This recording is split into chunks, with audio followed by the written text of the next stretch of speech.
hour. We are today studying in the first hour, continuing our study on the PCVRS contract, and in the second hour we'll be resuming a study that's been on hold for some time, the study of the experiences of black veterans. We do have our witnesses joining us online, and I'll just remind the witnesses that you should ensure that you have the settings set for the language of your choice, and because some members may ask questions in both official languages. But we'll get started right into the witnesses, we have with us for this first hour. We have Natalie Fortier, pardon me, and we have Joel Peddle joining us, both appearing as individuals to speak to their experiences. So we'll start with the opening statements. You'll have 5 minutes for your opening statements. I'll try to be a little bit flexible, but try to keep it fairly close to 5 minutes so that there's time for members to ask questions. We'll start with you, Ms. Fortier.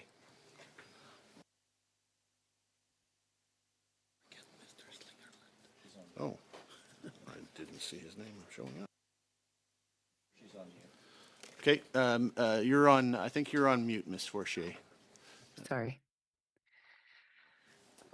Okay, so my name is Natalie Fortier, and I'm a CAF veteran and former medic. I served for 14 years in 14 years, including 2 tours in Afghanistan, and I now volunteer my time as a veteran advocate to support our military men and women after service. Today, I'm speaking from my own experience in the rehab system. I started rehab with VAC in 2020 and transitioned into PCVRS in 2023. I'm still in the program today. When I signed my PCVRS contract in 2023, the process was presented as collaborative. It stated that my RSS would use my goals to develop a rehab plan with activities, timeframes, and costs.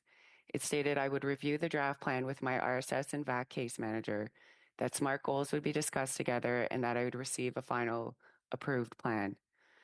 On paper, that sounds like I'm meant to be informed, involved, and empowered in my own rehab. That has not been my experience. After years in rehab, I've only had one tangible rehab plan, and that was connected to Voc Rehab. When that attempt was not successful, I was advised I could lose my IRB and be removed from the rehab program. That changed how safe the process felt to me. IRB is not extra support, it is stability, housing, food, medication, and the ability to keep going while trying to rebuild life after service. When income support feels tied to performance, progress, or compliance, it becomes harder to be honest about limitations.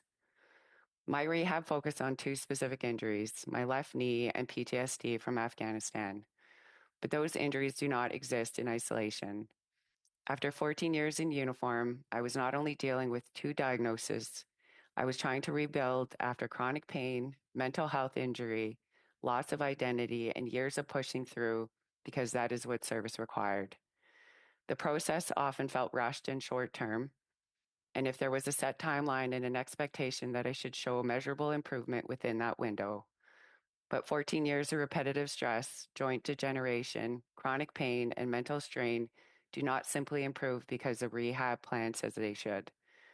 That leaves me caught between 2 impossible choices.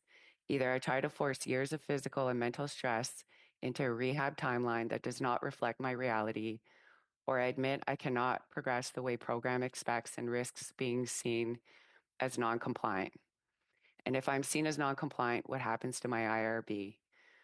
I also want to speak about what happens when the system treats a plateau as success. My left knee is attributed to service and has significant internal derangement. I'm too young for a knee replacement, so I'm essentially waiting until the joint deteriorates enough for surgery. In the meantime, I compensate through my hips, back, and other knee, which creates more pain, more degeneration, and more functional loss. Because my physio reached a plateau in measurable progress, PCRS no longer approved continued rehab for my knee. From a program perspective, that may look like the active treatment need has ended. From my perspective, I'm still living with the injury every day. I'm still trying to preserve mobility, reduce pain, slow deterioration, and prevent other joints from breaking down. So I have to ask, is that considered a successful outcome? Maintenance is not recovery, plateau is not wellness. Being too young for surgery but too injured to improve does not mean I no longer need support. For chronic service related injuries, success can not only mean measurable improvement. Sometimes success is maintaining mobility. Sometimes it's slowing deterioration or keeping a veteran functional, independent, and safe in their own life. That needs to count. I also believe veterans need real choice in providers. It is not empowering to force a veteran away from a trusted therapist or clinician when they finally feel safe and cared for. Having to repeat trauma, retell painful experiences, and rebuild trust with someone new is not a simple administrative change. It can be destabilizing. What I needed from rehab was clear: a real plan, shared goals, transparent timelines, provider choice, continuity of care, and support for function and prevention, not only short term improvement. I also needed to feel that honesty about my limitations would not put my income or stability at risk. Veterans often go years without proper treatment. We focus on the mission, push through, and learn to survive by putting ourselves last. After release, rehab should not suddenly impose a deadline to recover from injuries and trauma that took years to build. Real rehab should help me build trust, preserve function, regain stability, and feel safe enough to be honest. It should reduce the burden on me as a veteran. It should not become another system I have to fight my way through. Thank you. Okay. Thank you, Ms. Fortier.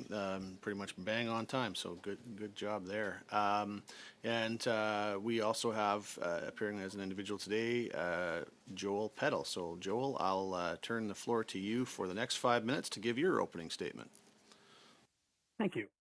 Good day. My name is Joel Peddle. I'm a veteran of the Canadian Armed Forces, retiring in September 2023 after 8 years of service. I'm here today due to my role as a Veteran Support Coordinator for Canada House Clinics. I am also a graduate of the Vocational Rehab Program. For 2 years, I have been one of two veteran support advocates who operate a monthly Q&A on the Canadian Forces subreddit on the social media platform Reddit. This Q&A is centered around navigating veterans' affairs and helping members with administration related to their claims. In addition to this, we also help veterans find trusted professionals for their healthcare needs. Just to give you an idea of the reach this Q&A has had since it began, we average over 650 comments a month in addition to over 40,000 views. This does not include the direct messages and emails I receive every day at any time. I feel the outreach I have achieved in this volunteer work gives me a unique perspective as I reach thousands of serving members and veterans from every corner of the country, including some even out can. It has allowed me to see hundreds of perspectives and issues besides my own that our community faces. For full transparency, my experience with PCVRS was relatively stress-free. I can safely say that I am in the minority, though, and it has become readily apparent to me that there is zero trust in the veteran community in how they will be treated both by Veterans Affairs Canada and by extension PCVRS. PCVRS and vocational rehab are common topics of conversation each month. The release process in retirement is already an extremely stressful event, and there are such huge knowledge gaps on what to do and what benefits they can avail of that we as veterans have turned to social media and other physical support groups to get the information we require in order to begin healing and figuring out our lives as a civilian. As has been stated by other witnesses to this committee, the words used by PCVRS instill a fear of mandatory compliance to the veteran, lest they be removed from the program and their benefits cut off. This involves pivoting and abandoning their health care teams in favor of LifeMark approved providers. Many professionals have already told this committee how damaging this is towards the veteran's overall health and well being. I've had veterans report to me that their PCVRS agents have cited policy in their company to get the veteran to comply with this directive. Veterans are conditioned to obey orders even in retirement. I've yet to see any policy given to these veterans in writing. A veteran in this program should have the agency to determine who is helping them heal without fear of being punished. If these agents are not licensed practitioners on trauma care, why are they blatantly coercing with threats to get injured veterans to comply with them? Furthermore, Veterans Affairs Canada has no system in place for us to lodge complaints about PCVRS. We are actively being threatened and have no recourse. We are moving into a new era of veteran, those who have not seen war but nonetheless have debilitating service injuries that affect their day-to-day existence. It is not a requirement to have seen combat to suffer injuries due to service. Once released, they immediately feel as if they must soldier on and push forward to the next objective. And the way our rehabilitation services are offered to us at this time only seem to punish or belittle those who are now trying to heal their minds and bodies. Veterans are also incredibly adaptive, even under this level of stress, seeking support from other veterans, as only those of us who have served can relate to this journey in retirement. Each member of the Canadian Forces is a unique individual with their own stories, career path, and subsequent injuries. This does not change when they retire. We should not be trying to force a one size fits all approach to the rehabilitation in healthcare. In closing, I believe for the vocational rehab program to be correctly administered to our veteran community, it must be provided so that the veteran is supported in the best possible way with their own agency at the forefront. We have a right to be treated with respect regarding our benefits and how they are administered to us. Our questions in regard to our care should not be met with threats and financial ramifications for doing so in the first place. Establishing trust with a healthcare team is a difficult process, so veterans have licensed providers they trust. There should be zero expectations for them to abandon that trust without due cause. Thank you for your time and inviting me to speak today. Thank you, Mr. Peddle, and thank you to both of our veterans that are with us today, not just for your testimony today, but for your service to our country. We also have with us Mr. Aaron Slingerland, who is here on behalf of the Ottawa Hospital, and he's the Executive Director of Business Development and Strategic Partnerships. And the floor is now yours, Mr. Slingerland, for the next 5 minutes to give your opening statement as well. Thank you, and I echo the thanks to Joel and Natalie for their service. As you said, I'm Aaron Slingerland. I'm the Executive Director of Business Development and Strategic Partnerships here at the Ottawa Hospital, located in Ottawa. And my role at the hospital is twofold. I manage a few corporate services as well as clinical services in my portfolio. And I believe that I've been brought here today as a witness as our relationship with PCRVS as a provider. In March of this year, the Ottawa Hospital entered into an affiliate agreement with LifeMark to serve veterans in the complex mental health space. So we started seeing patients in March, and we see one patient a week, given the complexity of the assessment. It's very time consuming, so that's our current scale that we serve in. And it's a comprehensive mental health assessment involving psychiatry, psychology, and occupational therapy. We also serve in other complex mental health programs with first responders from the WSIB in Ontario, and a large breadth of rehab services for the WSIB and the Ottawa community.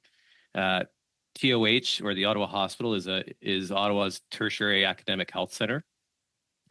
So we have inpatient mental health capacity and broad spectrum of services as it relates to complex and acute mental health services and physical rehab. If you are in the Ottawa area, there's a chances that you or one of your loved ones have sought services at TOH in the past. So other than that, I don't have anything else to add to my opening statement. I'm just happy to be here today and to answer any questions that the committee may have of me.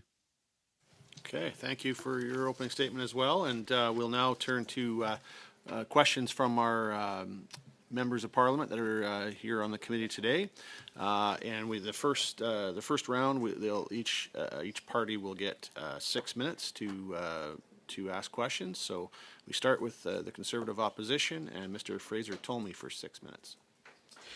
Thank you to the witnesses for joining us today, and thank you for your testimony. Thank you for your service, and I appreciate you're going to be taking some questions from us. After hearing each testimony, I feel like I could spend a couple hours with each person and get more information from you. And unfortunately, we're limited to time, and I'm cutting into it by talking. So, Ms. Forcier, you talked about a collaborative program that it was offered to you. And then you talked about the pressures of being non-compliant. Do you feel that the program is collaborative? When I talked about the collaborative piece, it was basically the initial contract I was sent by PCRS that outlined what it was going to look like, and it was not what I found happened in the end.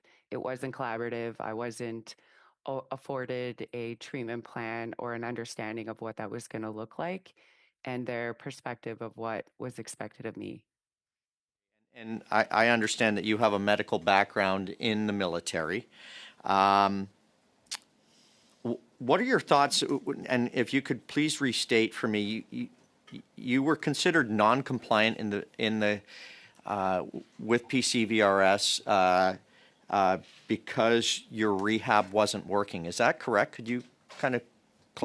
No, it was because basically my knee had reached a plateau, like a plateau for healing. And because of the internal derangement and the amount of damage, there was only going to be a limited amount of physio that could support me. So that became basically I was completed the rehab for my knee, and then I just had to focus on my PTSD. So it wasn't non-compliant. It was basically just explaining that somehow my knee no longer was entitled to rehab, and it was just the PTSD. So Did I cut you off there? yeah, no, the non-compliant is like I work with veterans on a daily basis, and it is a huge source of stress for them that they get threatened that if they're not compliant, that if they miss one appointment, they are going to lose their IRB. So, A very, very veiled threat that a lot of people are coming forward with that they feel pressured with. So I'm glad you touched on that. And that you work with veterans, you're a vet. Could you tell me about accessing providers? I believe you're in northern Saskatchewan, is that correct? no, Alberta, Edmonton area. Not Saskatchewan at all. Oh. I'm going to ask Mr. Peddle. You've been very, very transparent in your opinions. How do you feel that you're being treated by Veterans Affairs right now? So for myself, I've actually been treated very, very well. And I know I'm trying to speak more so for all the people that I deal with on a day-to-day basis than myself. I really feel like being retired in Newfoundland and having access to East Coast personalities has helped my retirement. But the further west I go with the people I help, it seems it gets a lot more confrontational. Every RSS and VAC case manager I've had has been a Newfie or Nova Scotia. So they've been more than helpful, very nice, easygoing. You're very well connected, and you're still not in Saskatchewan. With the groups that you're talking with, are you concerned about the funding cuts that are been announced recently? That comes up a lot, but the main one that seems to come up more that doesn't get talked about is the Bureau of Pension Advocates. Their contracts weren't renewed back in March, and they have, I believe, a success rate in their appeals at 89%. And for the majority of veterans, no one can understand how someone who's so successful at their job can be punished by being fired. I would take that as a yes, that you're concerned. Do you think that's Yes, in this committee? definitely couldn't hurt. How much more time do I have, Chair? A little over a minute. A little over a minute. Okay, so Mr. Peddle, what is it that you see? I mean, I hear veterans that they say, well, I've been treated okay, but I've got buddies that need help. And that is the beauty of dealing with veterans themselves, is they're always there to help their comrades. Can you share a bit more about some of the things that you've not been able to touch on in your testimony? I think the big one Natalie touched on is the providers. When it comes to mental health, they're all accredited professionals. So it's ridiculous to me. I know of one veteran I'm helping in PEI. These mental health professionals come from the OSI clinic in Ontario, and they do all their work through telehealth, but he's not allowed to use them with PCVRS. They're demanding he goes to someone in PEI that he already had experience with that he doesn't trust. So his care is already hasn't even started yet, and it's already on the back foot because he's dealing with all this admin. When he has people he trusts, there's no excuse. The last meeting that said that that's unethical. Do you? Absolutely. Yes. Mr. Peddle. No problem. So I've been keeping up with a lot of the meetings that have gone on, and the mental health professionals that speak, they they do a better job than I could ever do. It is clearly terrible and a step back in everyone's care if they're not allowed to pick their own mental health professional, in my opinion. Thank you. And that's the completion of Mr. Tolmie's time for the first round. We'll move to the Liberal government now, and Mr. Fanjoy for 6 minutes. Thank you, and thank you, witnesses, for joining us today. In particular, thank you to Master Corporal Forcier and Master Corporal Peddle, both for your service and your advocacy post-service. Both are very important. Madam Forcier, I'll begin with you. What systemic issues are you hearing most often from veterans and their families when they try to access services? I think there's several systemic issues. The biggest concern for myself that I'm hearing from other veterans is this stronghold, like they're mandated to be supported by LifeMark practitioners, and the lack of transparency, the lack of an actual rehab plan that is supportive and empowering to the veteran. And that becomes a huge bone of contention because we have already by design turned ourselves off through the military, not realizing our injuries, not understanding and being able to push through to focus on the mission. So now we're being put into a system that is forcing us into this rehab plan that looks good on paper, but doesn't necessarily meet our needs and the transition out of the military. So years of injury and putting that aside are expected to be treated within a year or two, forced into voc rehab, get a new job. So that becomes like one of our biggest issues, I'd say. What would a trauma-informed rehabilitation system look like for veterans, and where does the current PVCRS or PCVRS program fall short? I think from what I see is like for myself, veterans helping veterans creates a trust because we've got the institutional trauma and the moral injuries. So when they're trauma informed in basic, civilian care, that's one thing. But we're very unique. We're very complex. So the trauma informed, led by veterans for veterans, would, in my opinion, be a better strategy. And if I may, I'd like to ask a question about your knee injury. If I understood you correctly, you said that you're not eligible for a knee replacement because of your age. Have you a knee replacement would improve the condition of your mobility? So that basically my knee after 4 surgeries has continued to deteriorate, and my practitioner basically said the only thing left for you to do is to get a knee replacement, but that won't be available to me till I'm older, and I basically can't walk. Okay, thank you. Master Corporal Peddle, what changes would you recommend to the rehabilitation model to make it more clinically sound, less bureaucratic, and more effective for veterans? I think the easiest fix that comes to mind for me is that instead of telling the veteran that you will see these people and you will do these assessments, you should be asking them, do you have healthcare in place where you are? Do you have mental health? Do you have physiotherapy? Most of us definitely do because we try to find people that mesh well with us or who have helped the RCMP and veteran community. Because knowing our service and our injuries and all that stuff and how to do the paperwork is paramount for their administration. But I think we should be asked. We shouldn't be told. We've spent our entire careers following orders and being told what to do.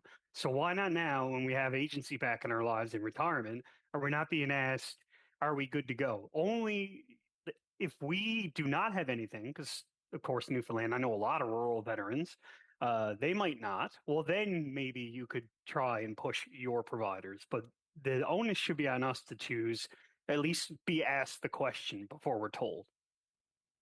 Also, Master Corporal Peddle, you mentioned. Can you, based on your experience with the online community of veterans, how is their experience with PCVRS different from those who perhaps are in larger urban centers? So the main thing for most of the veterans I deal with have a mental health injury or a moral injury. So mental health is what they're trying to pursue. Thanks to telehealth, there are tons of great online communities, especially most OSI clinics have their staff running their own private practices. I have a trusted network that we vetted and made sure everything was good before I suggest it to anyone. But what the problem is once these veterans make contact with these people and they establish a rapport and they start healing, then if they get into voc rehab, they're told, nope, you can't use them because they're not LifeMark approved. It seems it's a circle. It keeps coming back to the same issues. Thank you. I'll cede the rest of my time. Thank you. All right.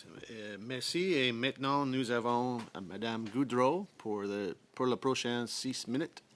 Miss Goudreau, you have the next 6 minutes to ask your questions. Thank you, Chair. I just want to make sure that everybody can hear the interpretation. If you have any issues, please, we'll take a brief break. My questions are for Mr. Pedler. Your statement is more than interesting because, yes, we received briefs from various managers, but now that it's becoming public, this is informal, but this comes from the veterans themselves. I'd like to take advantage of the fact that you're here to highlight all of the impacts deriving from the PCVRS program. So, to begin, I'm aware that you spend a lot of time volunteering to help veterans. You receive emails, messages. You also moderate monthly sessions with thousands of people. Why do you do this? The answer is really simple. When I was in the military, I was support trade, dealt with logistics. Being a Newfoundlander, I'm pretty charismatic and personable. Always had an empathetic personality. So in retirement, I was sort of lost with what to do. And then my skill in policy and being a supervisor in the military, I just naturally acclimated to dealing with policy, and I was managed to somehow get myself through VAC. And then with helping more people, I acquired more information, more how-tos, all this stuff. I just wanted to give back. I felt that my career ended before I wanted it to, even though it had to. And this is just my way of giving back to the country and the people that continue to wear the uniform. Juste vous dire, Monsieur le Président, une chose. Chair, I did miss just a moment of the interpretation. I'll pay closer attention to it because I do understand some of the English, but I'm sorry that I've completely mispronounced your name. I'm very sorry about that. But my next question is this. Following the discussions that you had with members and veterans across the country, what do you hear most often? What comes back most often? Financial ruin is what comes back most often because the income replacement benefit is a lifeline for veterans. Once you have it and you have that stability, like Natalie said, having that threatened almost constantly when you're going through a rehab program. I mean, I'm sure you can imagine the veterans have kids, houses. Just to have that threat there that you can lose the only income you have when you're injured and can't work a regular job, which is why you're in the rehab program to begin with. I mean, no one would like that, let alone tolerate it, and we're just expected to. The fear that they all have, because once you start to retire, you start looking at this stuff because you're very focused on your career when you're serving, but when you're about to retire, you're just terrified. And I try to mitigate that as much as possible because I'm always there. You can DM me, email me whenever you need it. So I kind of am a dime store therapist sometimes, but it's all I can do. I just have to try and get them ready for what's coming and get them the proper teams in place to help shield them from the administration. Ça m'amène entre autres à votre mémoire qui Now, this brings me to my statement. And you spoken about a lack of trust. So you may be saving the lives of a number of veterans. l'absence de confiance est vraiment en So a lack of trust is really something that is tied to the program. Is that what you mean by it? Absolutely. I don't think it's inherently the vocational rehab program itself. It's how it's administered and everything to do with PCVRS. I mean, we live in an age now where information is at your fingertips. You can look up this company, you can look up anything you want about it. I won't speak further to that, but it doesn't take a lot for someone to get themselves into a negative headspace by researching the company. And then that's just only adding more fuel to the fire. Moi, je me demande comment se fait-il qu'on s'est rendu là.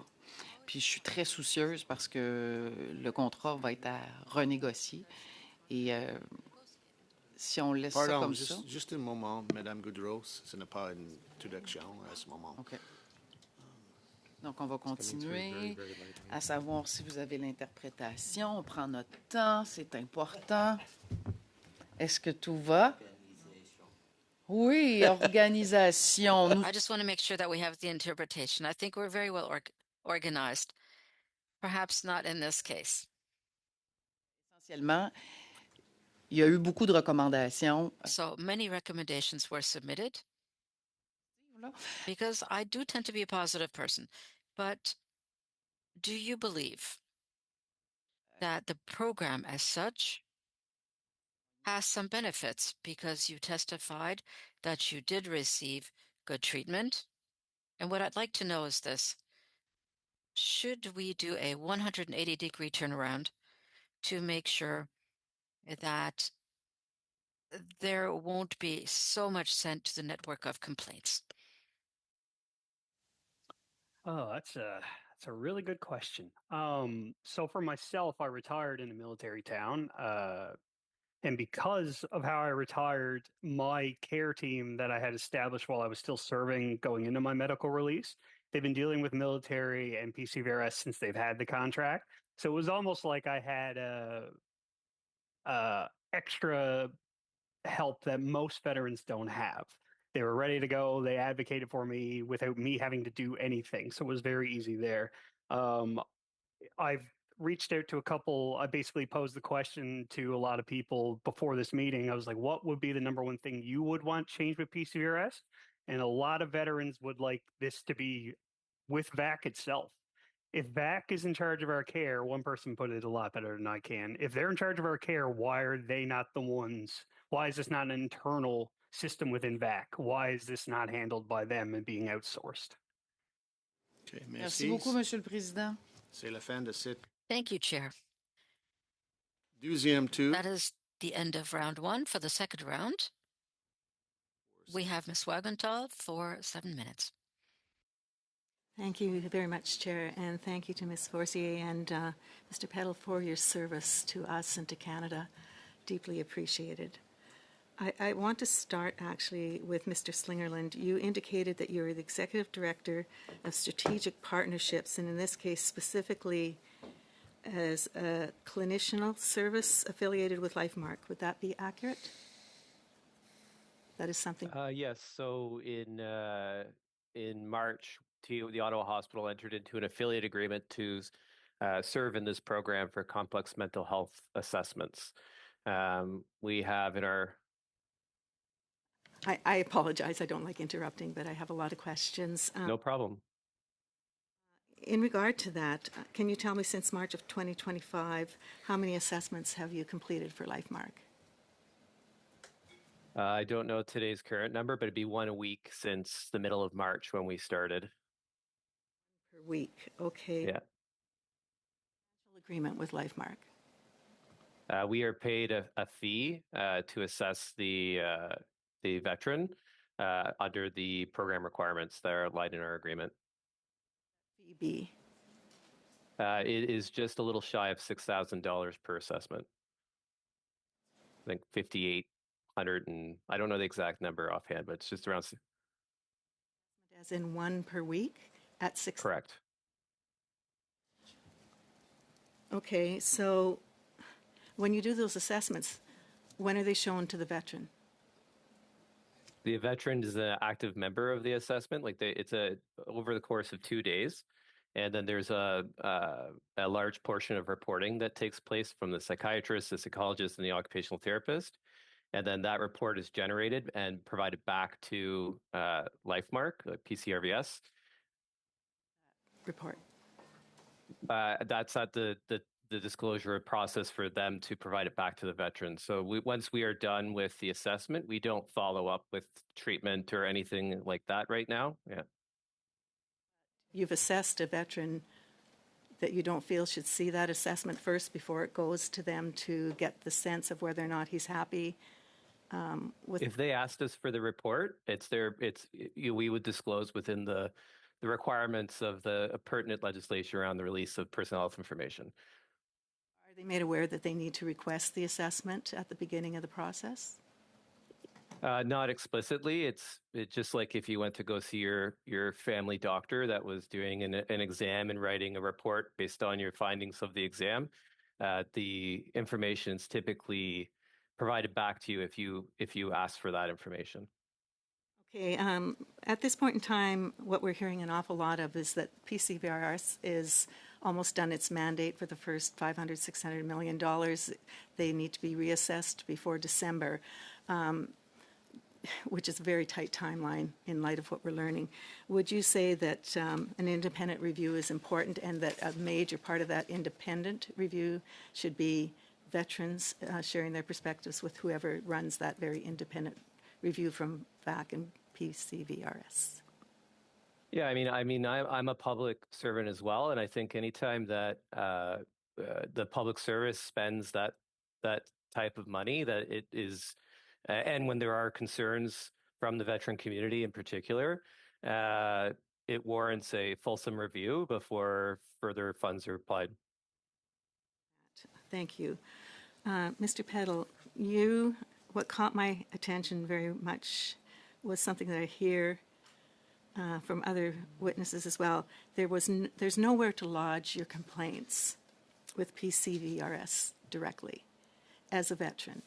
Do you want to just elaborate on that a little bit? And would you think that's something that should be reviewed significantly when this independent review takes place to determine what needs to be improved with the program?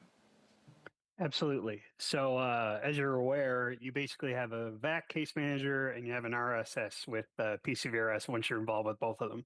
So now you have a triangle, but the two parties really don't interact with each other that much. So if you're getting a lot of negative feedback and just problems from PCVRS, you can go to your case manager and be like, hey, I need help. Like this person's basically like threatening me all the time. What am I supposed to do?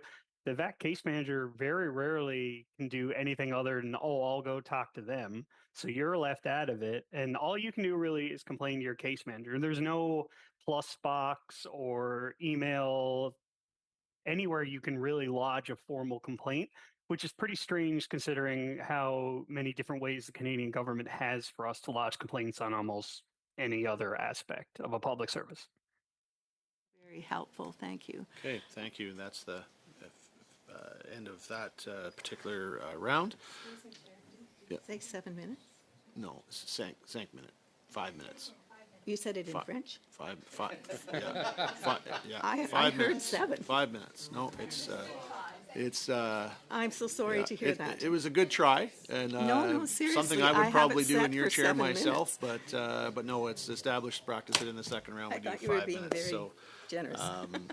But we will now go for the next 5 minutes to Madame Royer. Oh, thank you, Mr. Chair. I want to thank Master Corporals Forcier and Peddle, and also the veterans that are here in the gallery today for their extraordinary service, and all of the men and women that have served our country. My husband served 22 years, and he's a veteran, so I have a glimpse into this world, and I know that there is nothing more powerful than the lived experience of a veteran and their transition. But I want to focus my questions on 3 points. What is working? Where can we improve? And what should the next contract look like? So I'm going to begin my questioning, and I'd like to get to all 3 of you, but I'd like to begin with Mr. Slingerland. Mr. Slingerland, I know that you've had this contract since this year, but from a rehabilitation perspective, what indications tell us that a veterans rehabilitation program is actually succeeding? What should Parliament be looking at beyond wait times and service volumes? That's a great question. I think better served to the veterans on this panel.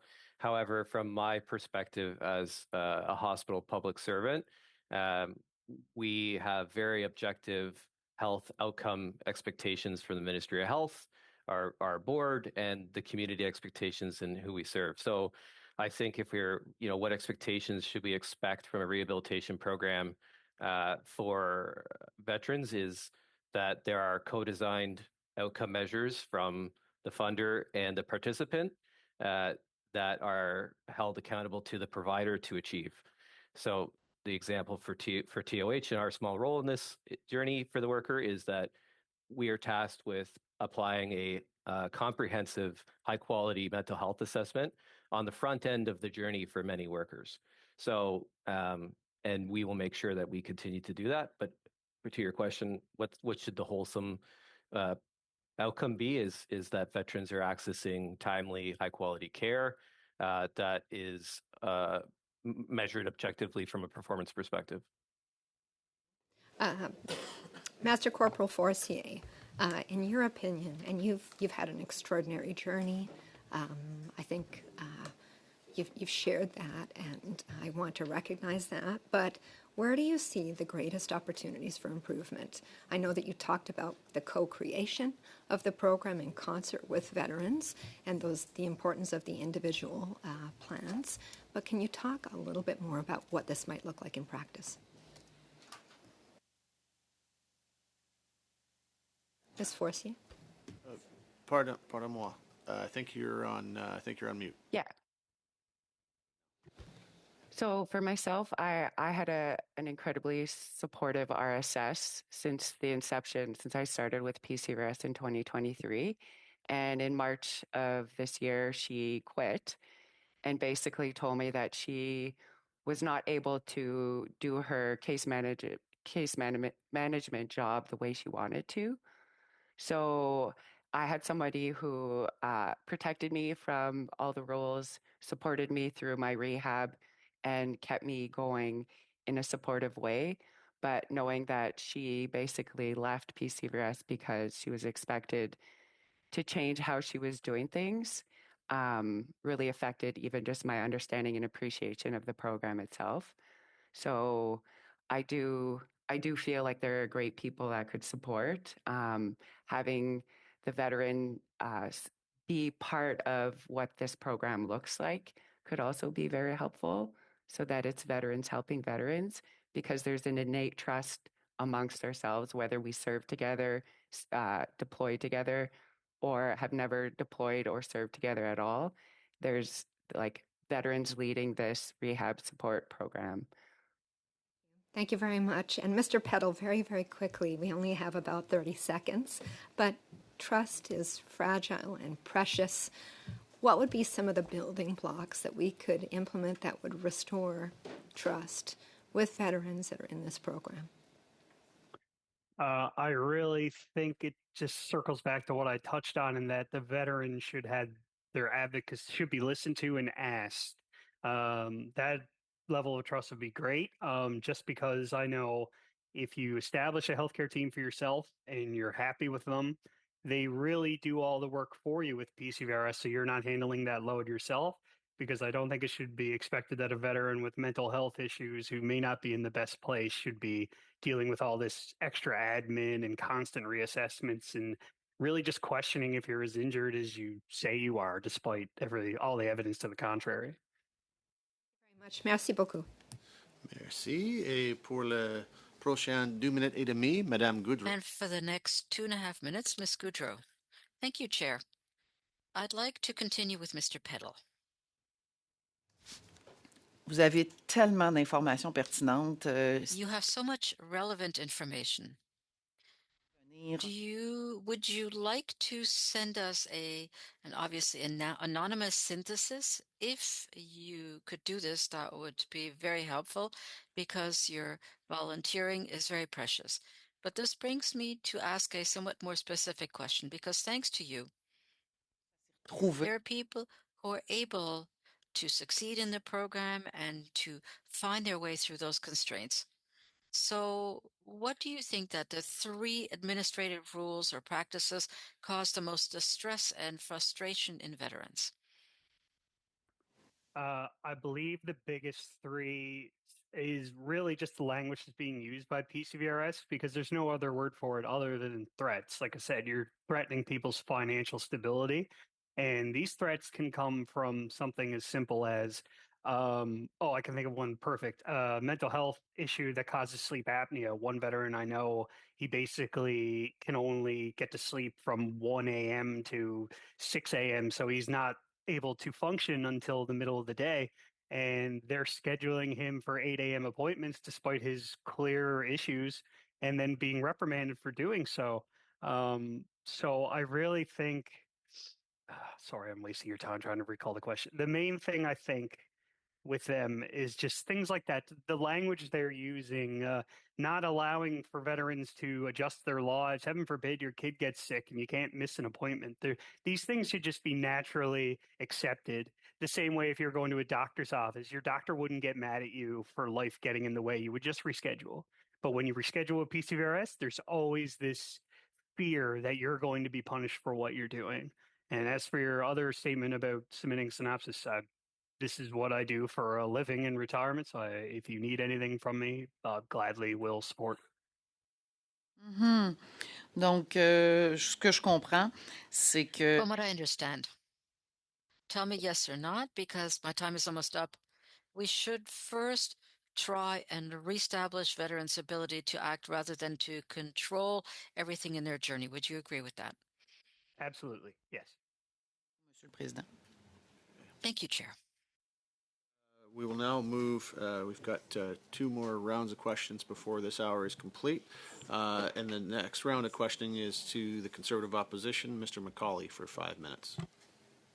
Thank you, Chair. It's wonderful to be filling in today. And Ms. Forcier, I'll start with you, please. First of all, like the others, I express my thanks for your service. Who was providing the service before this current company took over PCVRS? Because I think you mentioned you were moved to them in 2020? Yeah, I started the rehab process with VAC. So I had a VAC case manager. So they were the ones implementing the rehab process. VAC being told you'd be taken off the program for non-compliance? No, not at all. Not ever. Any other veterans being threatened by VAC to be moved off the program if they were not cooperating with services? No. No. Are you concerned that one of the groups that, the 2 groups that own PCVRS, one is called APM, which owns WCG, has a reputation in the foreign country for doing similar, as you've allegated today, threatening their customers or their clients? Were you familiar with that? And is that a concern? It is. I find like just working with vets, we oftentimes feel like we're treated like cash cows, like we're a financial benefit to a company. And so a lot of times when everybody's providers have to be switched to LifeMark, there's a question or at least the understanding or perception that it's basically so they keep the funding within their organization. So an external company that is basically manhandling our rehab is a financial institution. And then it comes back to this, we feel like cash cows or a financial benefit to a company that's not necessarily delivering the best care. To you, I guess the program is coming up for renewal. Are you concerned that these two companies, like APM, which is, I guess, part owner, and then Lifemark, which is with Loblaw Shoppers, has lobbied this government over 300 times in the last few years? And That would be a concern. 12 times in the last year?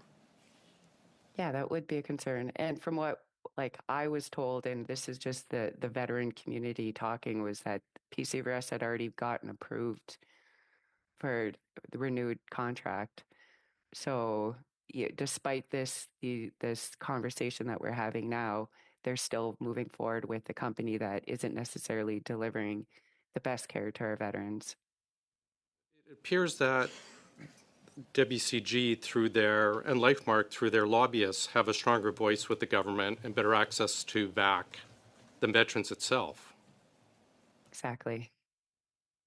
Seems a bit off to me that veterans haven't had the opportunity to chime in on this service, but lobbyists seem to be able to get the access to VAC and this government. That is definitely a concern that is felt throughout our community. Troubling. You mentioned about non-compliance with their recommendations. Like, who is deciding if you're not compliant with what they are, I guess, directing? They're the case managers themselves. Is there an appeal process? Not that I'm aware of. I was just basically, I struggled to apply for voc rehab. I had issues with applying for university. I was given 2 weeks notice before the university program started that I was approved. And because I wasn't able to get onto the program because it only starts once a year, then I was basically put on hold. And this is where I got threatened to get kicked off the program because I wasn't in university as was expected of me. Have they ever provided justification to you or any other vets that you're aware of about how they're choosing certain providers? No, not at all. So, and I've had some veterans that are struggling because they've finally built a trust in a relationship and feel like they're personally getting progress with their psychologist and then being told they have to switch. So I just advise them, well, ask for something in writing. And the case manager will flat out say, there's nothing in writing, but you will comply. Very disturbing, especially seeing one of the companies involved, which with Loblaws and of course Shoppers, had quite a bit of pushback where they were taking government money for a program, but directing it only through Manulife through government pay, but directing it only through Shoppers would be the only people that could provide the service. And I'm not sure if there's any direct overlap, but it seems very disturbing. But I thank you for your time and your honesty today. Thank you, sir. Thank you. Last round of questions for this hour of our meeting, and we are going to have Ms. Hurdle for the next 5 minutes. Thank you, Mr. Chair. I almost said Madam Chair, but not quite. Thank you all for being here today and for your service as well. I'd like to circle back to Mr. Slingerland for one moment, wondering if you would expand on something that you had, I think, started with MP Royer's questioning. Wondering about, in your experience, what safeguards should exist in the scenario of working broadly with a veteran so that intake, assessment, and reporting requirements do not cause any additional undue harm? Yeah, I mean, I think anytime you operate like a specialized assessment program, you're at risk of duplicating a lot of the assessment process, which is kind of like opening the wound of the trauma, right? Like, because they've already likely been working with people in the community or had gone through talking about their issues, especially in the guise of a mental health program. But it's part of the process that needs to happen in order for us to make our recommendations or for our clinicians to make their recommendations out of the assessment. So I think it's important that the clinicians that are undertaking these specialty assessments have specialized training to be conscious of those facts and the experiences necessary to be empathetic in that instance. And then a seamless referral process can be helpful for the journey of the veteran as well, where you try and limit the burden of paperwork and bureaucracy, and really just get them timely care as soon as possible. Because as you've heard from the other panelists, the burden of and complexity of a program can weigh heavily on a veteran or patient. And so any way a program can eliminate that as much as possible is super important to get them to care that's effective. Thank you very much. And now I'll switch to Master Corporal Forcier. Ma'am, I'm wondering, I'm just curious, do you feel that women veterans face different or additional barriers in the PCVRS or VAC rehabilitation system? I would say absolutely yes. We operate differently. Like in the military, I have to out alpha the lowest alpha male in order to just gain a little bit of credibility. So when we leave the military, we're typically more alpha than your general civilian population, and that doesn't fit in society. And so we tend to be motherly. We take care of ourselves and our families, typically everybody else before ourselves. So a lot of the women I work with are completely oblivious to their trauma and how that's affecting their personal lives. So just an added layer of rehabilitation that is not part of the PCRS rehab plan. Understand, and I'm totally going to use out alpha, the lowest alpha male. Next question for you as well. What then minimum qualifications, training, veteran-specific cultural competency do you feel should be required for providers working with injured or transitioning veterans? Oh my God, that like a minimum competency. Like I do know a lot of veterans are experiencing psychologists that are brand new to the field or have a very specific, like they're specifically working with ADHD when the veteran has complex PTSD.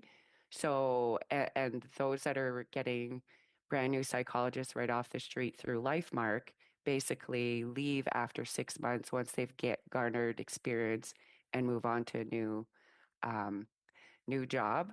So like practitioners with experience, understand the military, having an advisor for the profession that is military themselves could possibly support them as well, so that they're being like that guidance from someone who served and understands the complexities of who we are. Thank you. I've got 15 seconds left. Mr. Peddle, do you have anything to add? Just that she's spot on. The women in service go through an entirely different thing than I went through, and they absolutely should be consulted on what they need. Thank you. Okay, thank you to our witnesses. We will just briefly suspend our meeting. We'll excuse you and get our next witness set up as quickly as we can so we can get started. But with that, meeting suspended.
we'll get right to it here.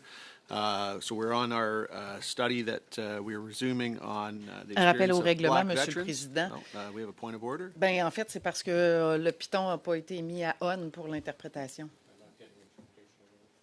Okay. Can we check that out, please? Is it better now? Okay, we're good. Okay, perfect. So we will get right to it here with our witness that we have today on the experience of Black veterans, and we have with us today Lieutenant Commander Esrom Tesfamichael. Okay, all right. So my apologies, but I think we got it right there now, and we will start with opening remarks from yourself. For 5 minutes or thereabouts. So the floor is all yours. Okay. Well, Mr. Chair, honorable members of the committee, thank you for the opportunity to appear before you today. As mentioned, I'm Lieutenant Commander Tesfamichael, and it's been my privilege to serve my country as a Naval Reserve officer for the past 25 years and counting, both on operations here in Canada and overseas, and to literally grow up in this institution, having joined at the age of 16. I've also worked as a civilian policy advisor within the Department of National Defense on gender equity and intersectional analysis, and recently with the Directorate for Anti-Racism Implementation. I'm proud of my service, both the Royal Canadian Navy and my personal contributions to the CAF over the last quarter century. And I appear before you to support this study as somebody who has served, led, and advised on experiences at hand. Over time, I've also come to understand that my experience in the CAF is directly linked to my experience as a Black Canadian. Those two things don't sit separately. They've influenced how I've been seen, how I've been assessed, and how I've moved through the system. I would also like to acknowledge up front that I'm deeply proud of the service of all Black members of the Canadian Armed Forces, both past and present, and wish to do them justice by acknowledging here that Black service members are not a monolith, as I'm sure you all well know. The CAF reflects a wide range of Black identities, cultures, and lived experiences. As a result, the experiences of Black service members cannot be neatly summarized under a single narrative. They are diverse, sometimes divergent, and shaped by multiple factors, including role, environment, and individual circumstance.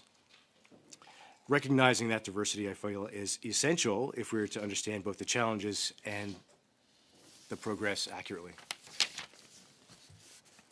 That said, there are common forces and conditions that, to varying degrees, influence those experiences, namely systemic anti-Black racism, colonialism, and white supremacy.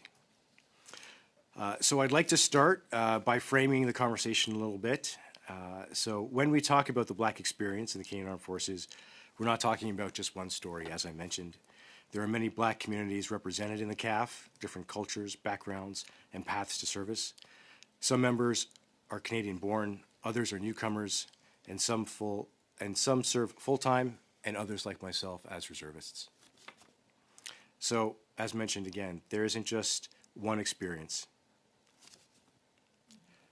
But as previously mentioned, that doesn't mean that there aren't patterns, and I think that's really where the institution needs to focus, not on a singular story or stories, but on where outcomes start to line up in a way that deserve closer attention. So that brings me to terms that often get in the way of this conversation sometimes, both systemic racism and its remedy, anti-racism. I'll be honest, this is where discussion can sometimes get stuck because people often hear these terms and think about individuals being called racist, and that's not how we approach it. For me, systemic racism is about systems and how they behave over time, not individual actions or conduct. It's about whether the structures we rely on for hiring, promotions, discipline, healthcare, benefits produce consistently equitable outcomes for everyone. And if they don't, we need to understand why. We've had some extremely important moments in recent years. The class action related to the racism in the CAF, the apology for systemic racism by the Chief of Defense Staff, the Zellers report, among others. and those matter. They create space.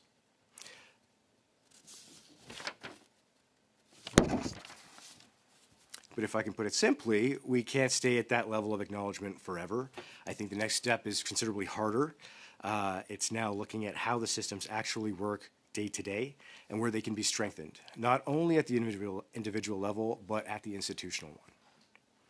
There's also a tendency to focus on outcomes like representation and readiness. Both matter, but I would suggest that that's not where we start. Representation, for example, we often talk about as something we achieve. But in my experience, representation works best when it's an indicator to other factors.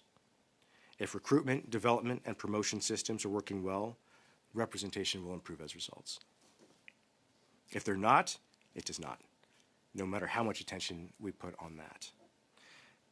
The same idea applies to readiness. We talk about readiness a lot, and we should, but readiness is not the starting point, and again, in this context, it is the result. It's what you get when systems are fair and people trust them and when they hold up under pressure.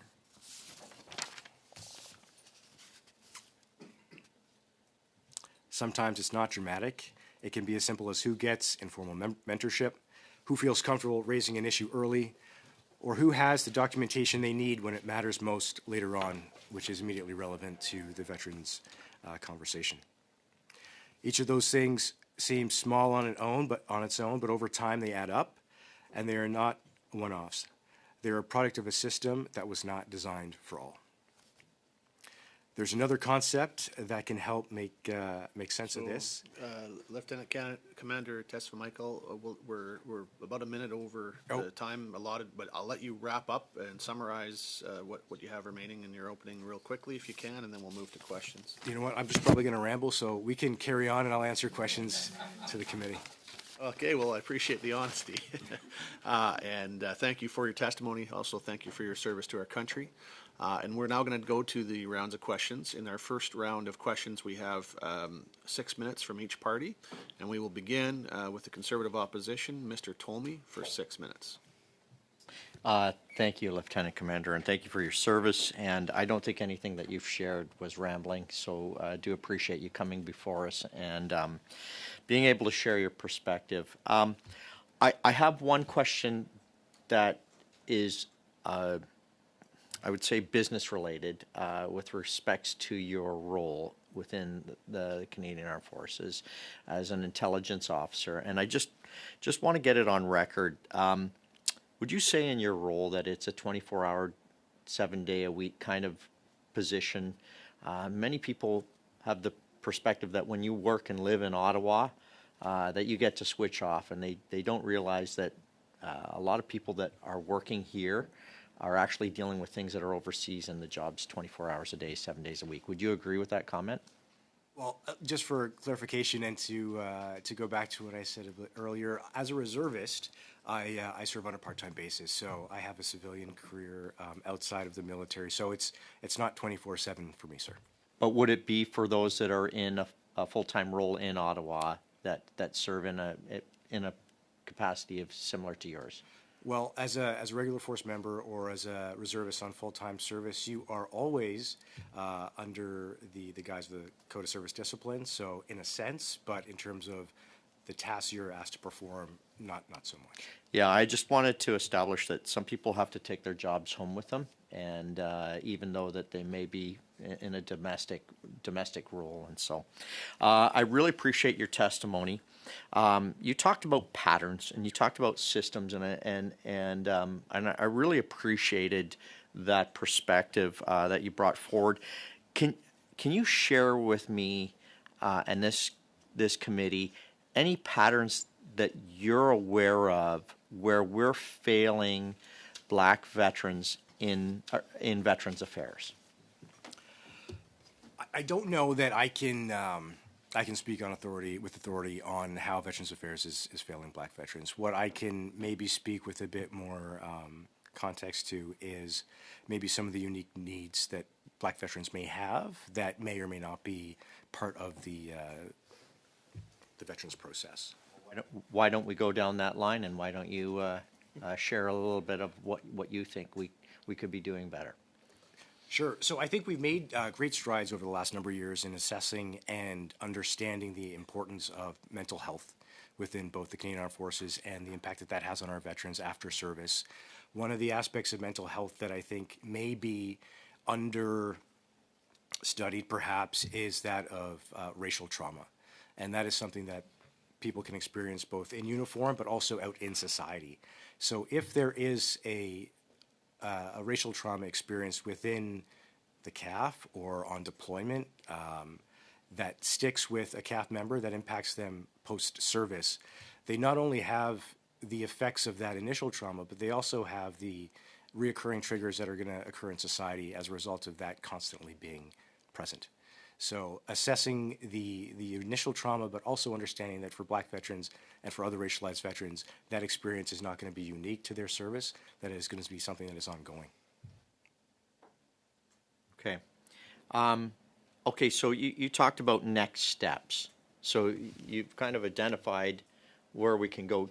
Kind of, do you have any steps that you think are something that we should be following in order to prepare and or to deal with the challenges that you've brought forward in your last comments there?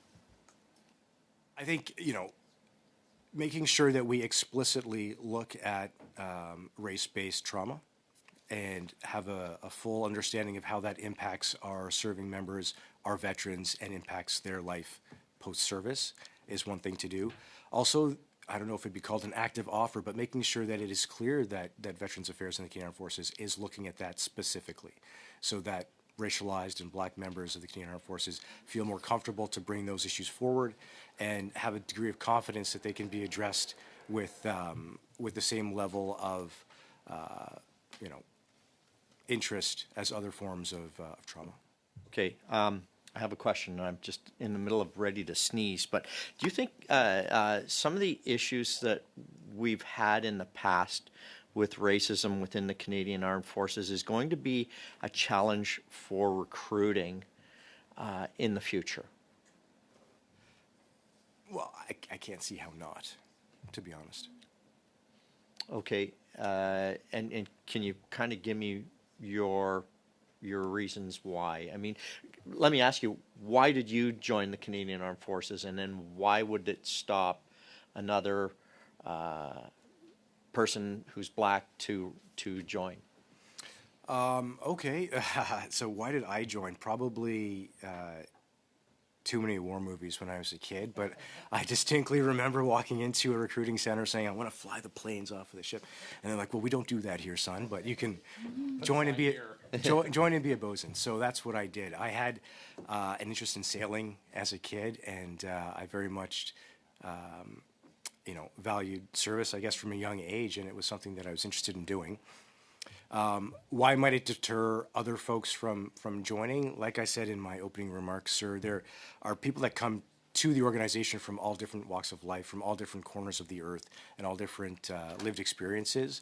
And I think some folks may have a impression of a military that is not one that they believe they would fit into, and they may not see themselves in the organization. But I don't think that that's an insurmountable challenge, and one I'm looking forward to helping address. Thank you. Thank you. Merci. Et maintenant, pour la prochaine 6 minutes, nous avons... For the next 6 minutes, we have the Liberal Party and Ms. August. Thank you very much, Chair. And Mr. Testa Michael, thank you very much for your service, and thank you to you for being with us today. Question, on va commencer My first question de tout ce qui est l'aspect de la reprise. is about representation that you spoke about a great deal, and you said it's very important. Here at the study, we've conducted a number of studies. You're the first Black veteran to appear to speak about a study. And this study is really about the experience of Black veterans. So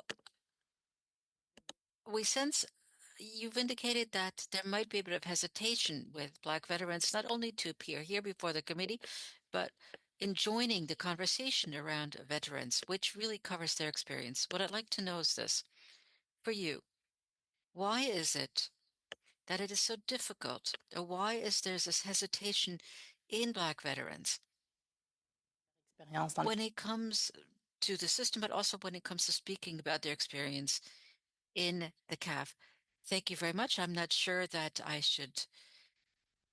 I can really speak to the thoughts of others, but I believe why I'm here is because that I have 25 years of experience. And I think due to that, I can bring forth some expertise and I can speak about my own experience. But I don't know why the others have not come forth to date. But perhaps this will encourage others to come forward as well. Thank you.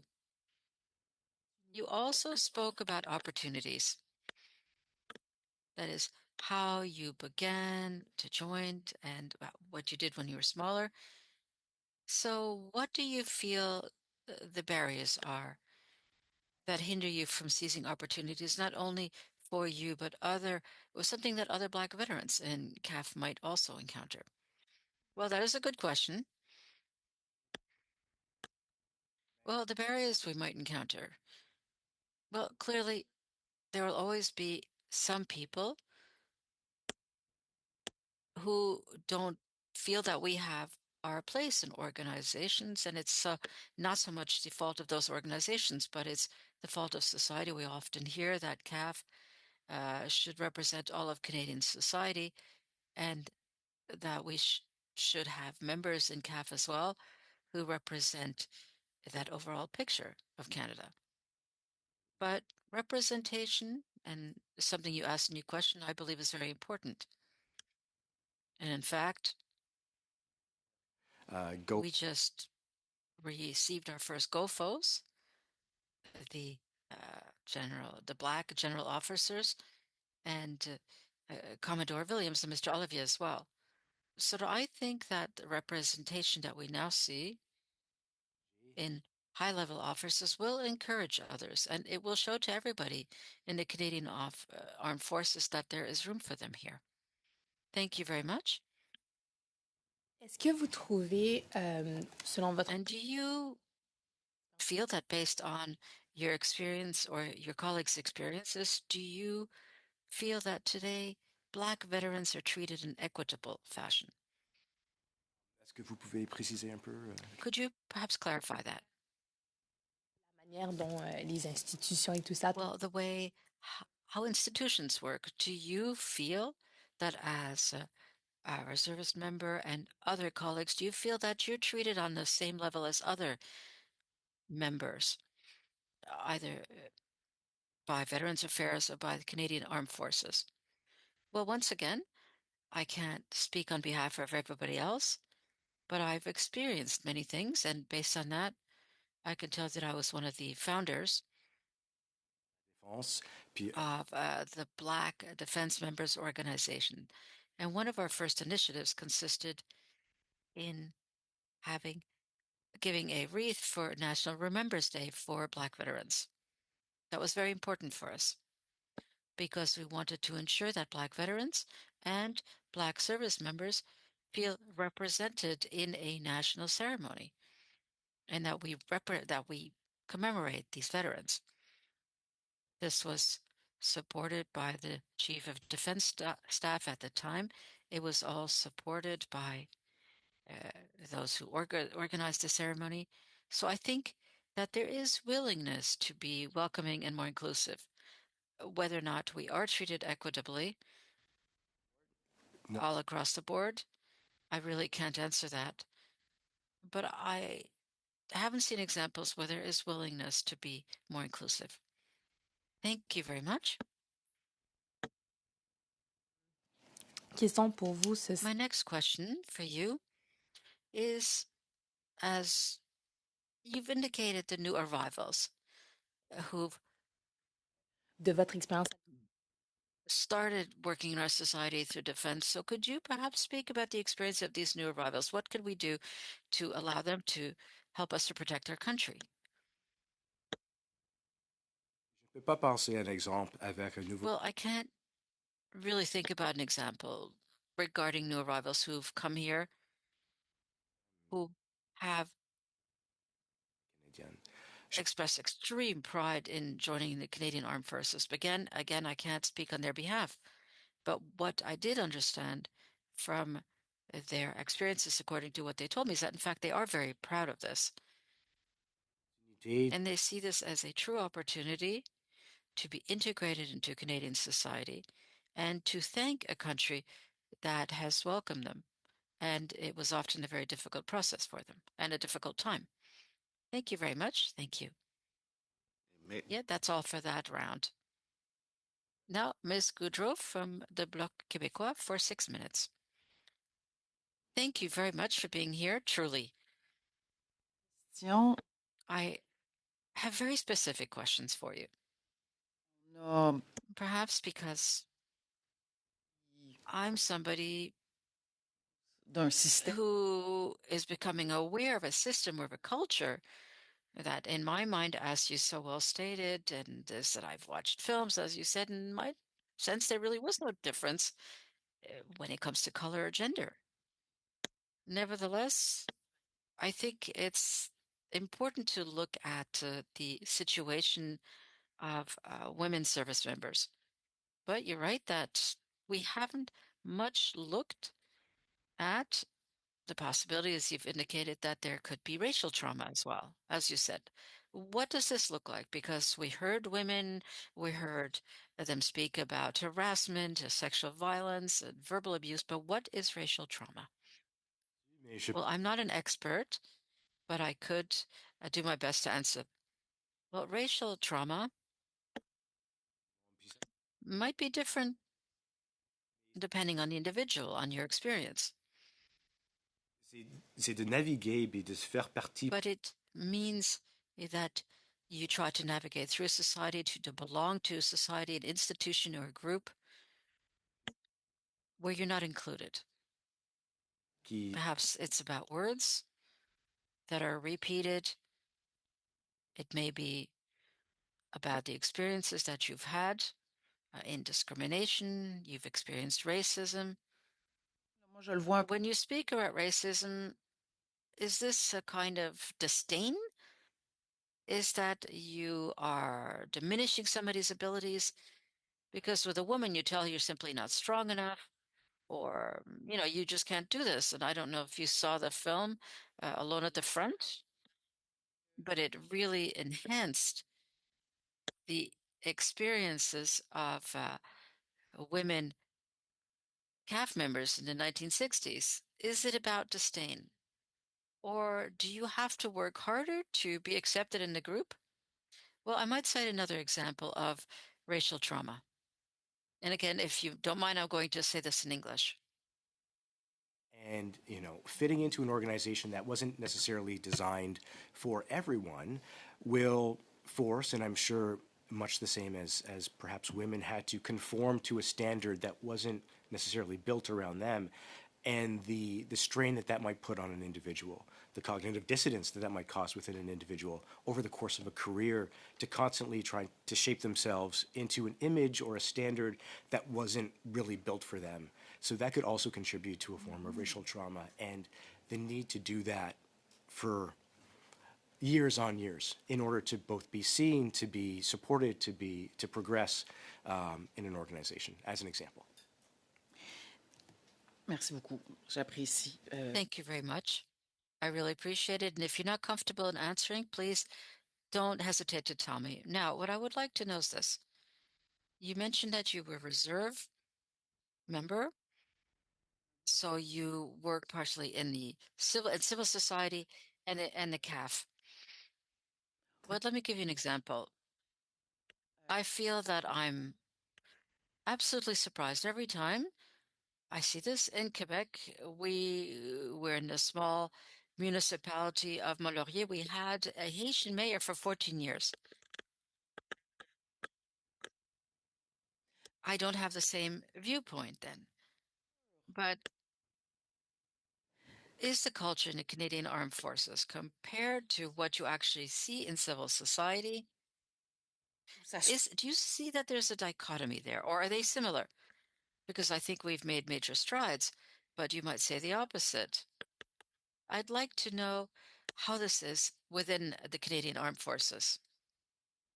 I believe we have, but I think that there is also a fair bit to improve on. To the question about is the culture within the Canadian Armed Forces similar or different than that in the rest of Canadian society, we often hear that the CAF is a cross-section of Canadian society. I push back on that a little bit because you self-select to join the Canadian Armed Forces. There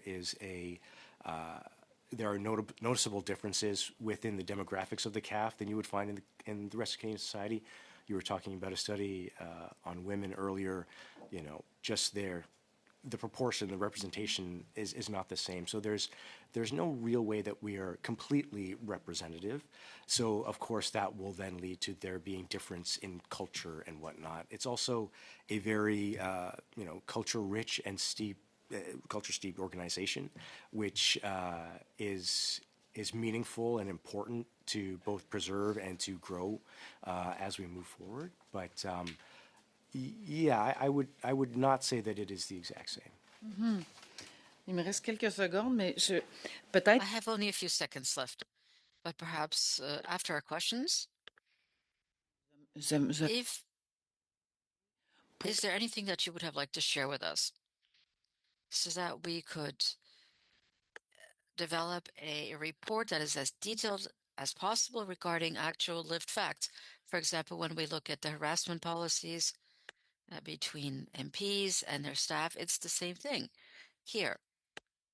This is tangible because we have never seen a documentary on this, or perhaps there are documentaries, and perhaps we could make this beneficial for the committee. The witness, okay, but before we do that, I do see that we do have bells ringing for a vote in the House of Commons. Do we have unanimous consent to just continue with a modified version of a second round? What I would suggest we could do is have the 2 5-minute rounds for the Conservative and Liberal Party, and then a 2.5 minute round for each party, which would still allow us to the time being in the building we're in to get there in time for votes. Do I have unanimous consent for that? Okay. I will just allow a very brief response if you had one, Lieutenant Commander Tess Michel, and then we will move to the second round. Thank you for not asking me to divulge all my lived experiences here, but yes, I'd be happy to help support that work going forward, and also to clarify the opinions that I'm offering today, and my responses are mine based off of my experience and are not the official position of the Canadian Armed Forces. Thank you, Monsieur le Président. Okay, no problem. Thank you. And we'll now move to that second round with 5 minutes for the Conservative Party and Mrs. Wagenthal. Oh, pardon me. Mr. Macaulay is taking that round. Okay. Thanks, Chair. And Lieutenant Commander, thanks for being with us today. It's enjoyable, interesting, or very interesting listening to your answers.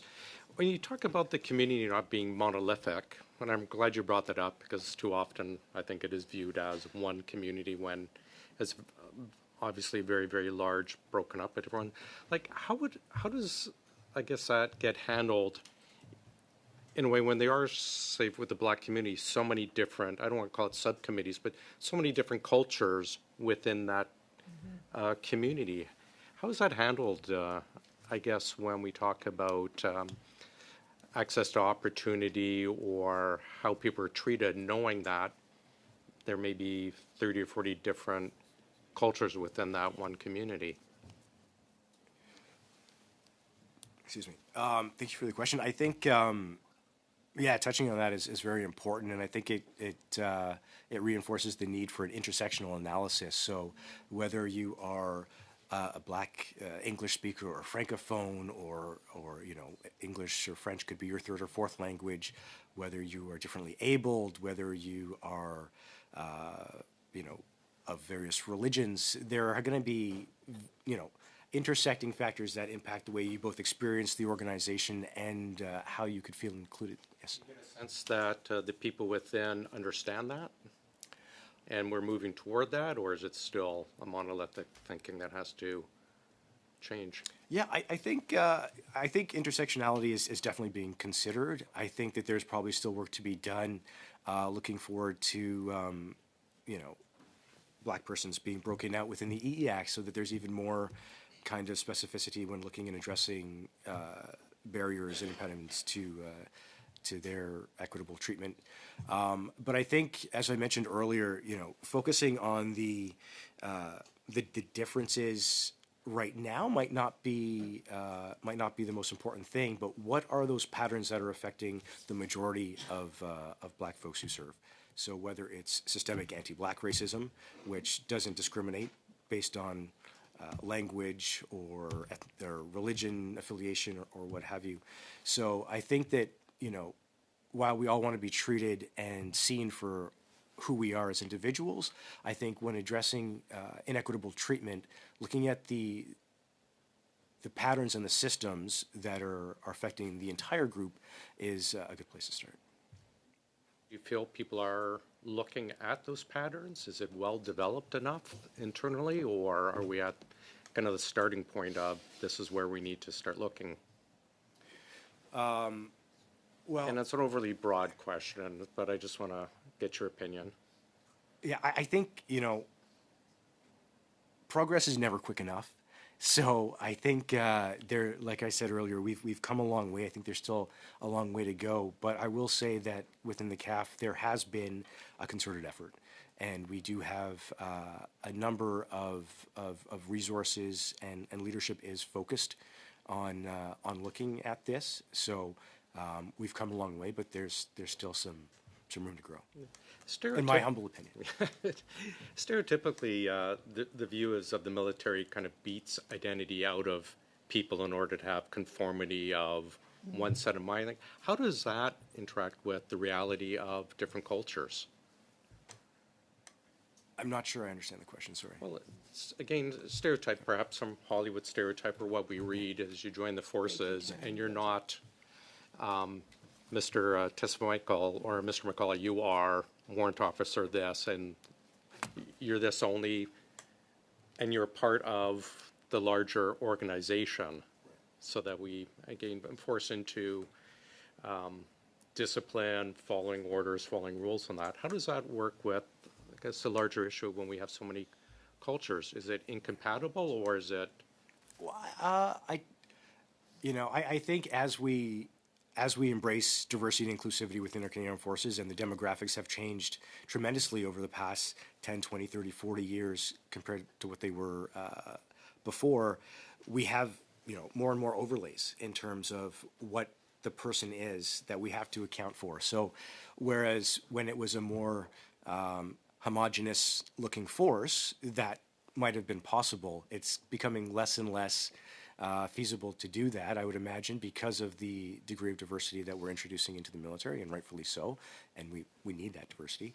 So I don't know that maybe it is incompatible. Maybe that there does need to be a second look at how that works. Not to say that anybody's tried to beat the identity out of anybody I know, but the increasing degree of diversity will require a look at how that is managed, yeah. In my we'll have to stop you there. We have to keep pretty tight on time in this round just because of the vote coming up. But we'll now go to Mr. Clark for 5 minutes. Thank you very much, Mr. Chair. Lieutenant Commander, thank you so much for being here today. Sir, thank you for your service. I just wanted to mention at the beginning, one of the great advantages of the riding that I represent in Nova Scotia. It has some of the largest and most historic Black communities in the country in North Preston, East Preston, Cherrybrook, Lake Loon, Upper Hammonds Plains, and Lucasville. Black Cultural Center for Nova Scotia is in my riding as well. I know Madame Auguste and I have visited that place, and some of the most moving exhibits at that institution are related to veterans. The No. 2 Construction Battalion, the All-Black Battalion from the First World War. Also there is the Victoria Cross that William Hall won, the first Black Canadian to ever receive the Victoria Cross in 1857. So there's a tremendous history there as well that I know you're aware of also, sir. So I just wanted to highlight that. A little home cooking, but it's very important to me and to our community. Term you mentioned earlier, Lieutenant Commander, I just wanted to get you on the record to define it if you could. Code switching. You mentioned that in an earlier response. Could you just define for the record, for the benefit of the committee, what you mean when you use that term and how it might manifest itself? Sure, absolutely. Thank you for the question. I think code switching refers to when an individual is not part of when an individual must modify the way that they either bring themselves to a space, they speak, they dress, they interact, they communicate in order to fit in. So, the member from Edmonton West talked about identity and what that means to individuals coming in, and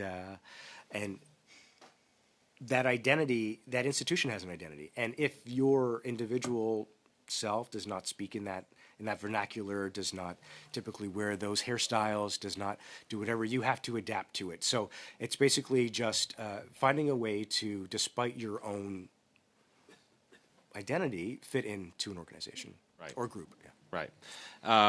And in your opening statement, you talked about the need to focus on outcomes for Black veterans in particular in this case. So what, for us as committee members, as we analyze, what VAC and the government is doing, what kinds of outcomes in your mind would be most helpful for us to look at so we can say, this is working or this is not, or we can do this better? What specific outcomes do you think about when you made that comment earlier? Yeah, and I may have misspoke, but what I meant was, a focus on outcomes exclusively could sometimes blind us from the things that needs to happen beforehand. So the example of representation, for example, we want to have a target representation for a group. If that is the main focus, we may not pay enough attention to the things that have to happen in order to get there. So using outcomes like representation, for example, as an indicator after work has been done earlier in the pipeline is, I think, appropriate. And about a minute and 20 seconds here, so I want to be on time for everybody. But you mentioned something that's really interesting earlier in terms of communities not being a monolith. And I see this myself in some of the communities I represent. Some of the African Nova Scotia communities have been there for 400 years, right? And then there's lots of newcomers who may come from other parts of the world who've maybe been there 5 years, right? And the experiences between those two groups obviously are incredibly different, right? So in your mind, how do you bridge that gap, I guess, and how do you make sure that whether, a Black veteran's roots are in Canada for 400 years or 4 years, that, they are respected and seen and heard and valued in their own way? I know that's... At the risk of seeming repetitive, I would go back to my earlier response about the patterns and the systems that affect all Black veterans, right? So that would be systemic anti-Black racism. And what I would recommend there is to look for vulnerable nodes of either decision points or processes that are especially susceptible to the influence of either individual racism or systemic racism, and find ways to reinforce those nodes to either create more transparency, more accountability, to put guardrails on that somewhere so that if in fact that there is a force of either systemic or individual racism playing on the decision that's being made, there is a degree of resiliency against that. So it's more so to find those vulnerable areas and to improve outcomes by making sure that there are guardrails, for lack of a better term, or reinforcements against. And we'll have to stop you there, unfortunately. We do have to keep tight on the time here, but I think you got the essence of what you wanted to say out, I believe. And maintenant, nous avons Madame Goudreau, 2 minutes. Miss Goudreau, 2.5 minutes, please. Thank you, Chair. I have the sense that regarding the culture of the armed forces, we need to undertake a complete restructuring. If I look at the progress we've made in society, and certainly we have not won when it comes to women, the diversity communities, and the Black community as well, but we have made progress. But after hearing these testimonies, I have the sense that there's an evolution, and we're saying things are like this, it's always been like this, so we comply. But today, rather, I have the sense that we need to open up to what is new, to get to know the other, to discover the other. Am I wrong?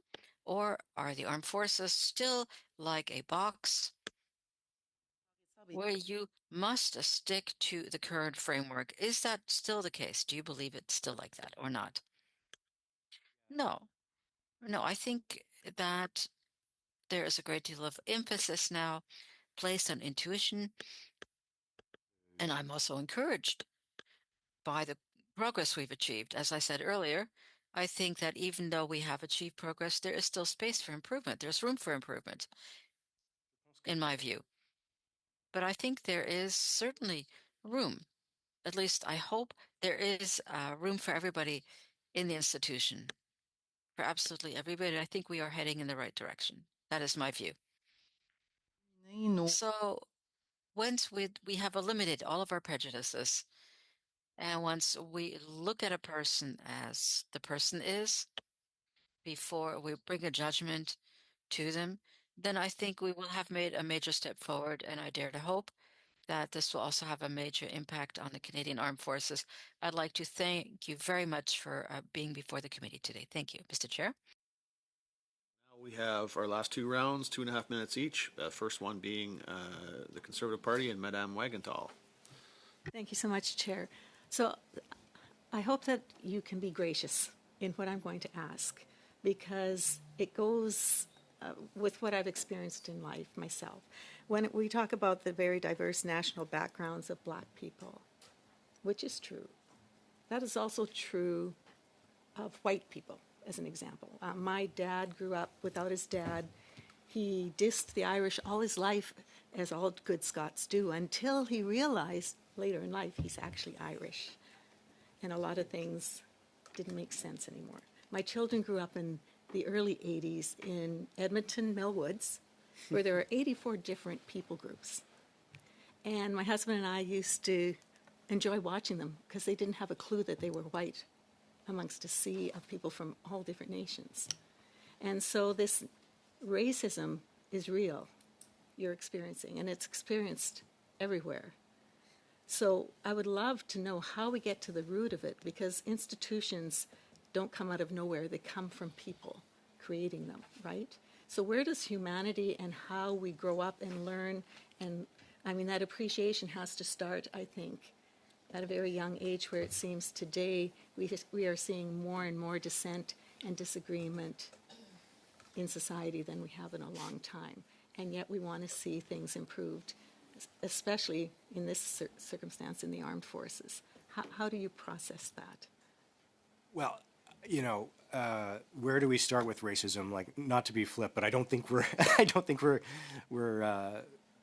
gonna tackle that. But I think what's immediately relevant, both for the CAF and VAC, is, you know, first and foremost, from my opinion, they're employers, and despite the conditions that exist in society that we are not likely to address in our lifetime, there is a responsibility to make sure that those within are both protected and can enjoy a degree of a freedom from some of those factors. And I think identifying where those major touch points are, creating, as I mentioned, guardrails and mitigating. Yes. I really, really appreciate that, having just gone through the women's study that we did.